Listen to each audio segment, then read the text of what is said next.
એકદમ ક્રિસ્પી અને અનેક લેયરવાળી ખારી ઘરે બનાવવા માટે 1 કપ મેંદાના લોટમાં અડધી ચમચી જીરું હાથેથી ઘસી ઉમેરી દેશું. ત્યાર પછી મોણ માટે તેલ અથવા ઘી ઉમેરી મિક્સ કરી લેશું અને હવે થોડું થોડું પાણી એડ કરતા જઈ એકદમ સરસ કઠણ લોટ બાંધી લેશું. ઢાંકણ ઢાંકી 30 મિનિટ તેને રહેવા દેશું. હવે 1 ચમચી ઘીમાં આ રીતે 1 ચમચી ઘઉં અથવા મેંદાનો લોટ ઉમેરી મિક્સ કરી લેશું. 30 મિનિટ પછી લોટને એકદમ સરસ કૂણવી લેશું. તેના નાના લુવા વાળી અને એકદમ સરસ પાતળી એવી રોટલી વણી તૈયાર કરી લેશું. રોટલી વણાઈ જાય એટલે તેની ઉપર તૈયાર કરેલું ઘી અને લોટનું મિશ્રણ લગાવી દેશું.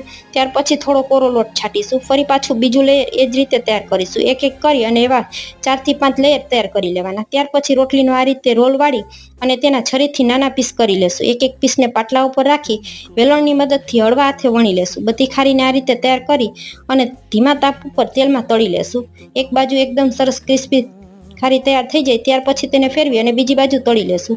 એ જ રીતે બધી ખારીને તૈયાર કરી લેશું. તો તૈયાર છે એકદમ ક્રિસ્પી ખારી.